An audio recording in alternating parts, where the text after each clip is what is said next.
पद्म छाड़ी शंख धरिले सरपंच और शताधिक कर्मी। महांगा बीजेपी दल को सख्त झटका। मुख्यमंत्री नवीन पट्टनायक स्वच्छ निर्मल शासन में अनुप्राणित होई महांगा निर्वाचन मंडलीर विकास सूत्रधर विधायक प्रताप जेना नीति आदर्श कार्यशैली रे अनुप्राणित होई महांगा ब्लॉक गोतरा ग्राम पंचायत सरपंच सूर्यकांत पंडा और तांकर शताधिक सहयोगी बीजेपी दल परित्याग कर बिजु जनता दल में प्रताप जेना उपस्थिति रे अनुष्ठानिक भाव सामिल होइछन्ति। एही मिश्रण पर्व को विरोधी दल नेता माने सह्य करि पारि औषध बदल में ताटिया कामुड़ा कथा भली विभिन्न आलोचना और पर्यालोचना विषय पलटिछि।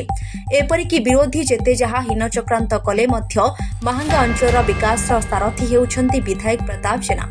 आउ जेते जहा बाधा उपुजिले भी महांगार विकास पाई बिजु जनता दल अंगीकारबद्ध। पूर्वतन मंत्री तथा विधायक प्रताप जेना बासभवन अलीझुड़ाठारे बिजु जनता दल में शताधिक बीजेपी कर्मी मानक पुष्पगुच्छ उत्तरीय प्रदान पूर्वक स्वागत करथिले। एही मिश्रण पर्व में मिसिथिबा समस्त बीजेपी कर्मी माने आगामी दिन में विधायक श्री जेना हाथमुठा टाण करने सह पंचायत उन्नतिमूलक कार्य सामिल हेबे बोली शपथ नेथिले।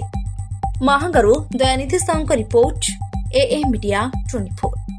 मु श्री सूर्यकांत पंडा गोतरा पंचायत सरपंच। कौन कहे आज विजु जनता दल में विधिवत सहित आज मिशन अलीजोड़ा कौन कहे जेहेतु आगे आस निर्वाचन बीजेपी जहाँ देखा मांगारे जाते आज आप मिशन बीजेडी कौन कहे आपको लेकिन आगामी दिन में बीजेडी को केमी कौन समर्थन मिल? प्रथमे मु प्रताप बाबू को धन्यवाद देवी जे मते बीजेडी दल ग्रहण कले एवं ता सहित नवीन बाबू को मु धन्यवाद देवी से भी दलर माने कार्यक्रम रे विकास धारा रे मते सामिल करने प्रताप बाबू को अनुमति देले से मु कृतज्ञ।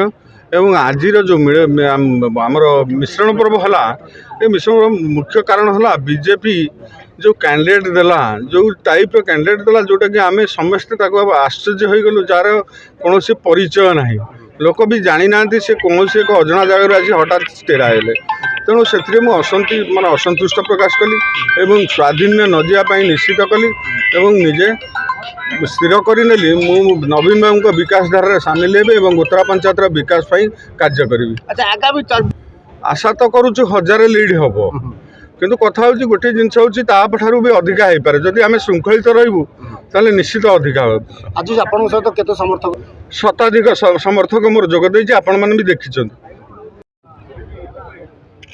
कि गोतरा पंचायत सरपंच श्री सूर्यकांत पंडा एवं तांकर शताधिक समर्थक मानक सहित आसिकी बिजु जनता दल रे जोग देइचंती। बीजेपी दल छाड़िकी बिजु जनता दल रे जोग देइचंती। आमर प्रिय नेता माननीय मुख्यमंत्री श्रीजुक्त नवीन पट्टनायकर लोकाभिमुखी कार्यक्रम रे तो अनुप्राणित होइकी एवं गोतरा पंचायत विकास पाई महांगार विकास पाई समस्ते आसिकी आज बिजु जनता दल सहित हाथ मिसैचंती एवं बिजु जनता दल रे जोग देइचंती। आमे सेमानकु समस्त को स्वागत करुचु एवं बिजु जनता दल रे योगदान फल आमर विश्वास बिजु जनता दल संगठन आउरी अधिक मजबूत हबो। गोतरा पंचायत रे मजबूत हबो, महांगा ब्लॉक रे मजबूत हबो एवं आमे समस्ते मिलिमिशिकी विकास रो कार्यधारा को आउरी अधिक आगु को नबा त्वरान्वित करिबा।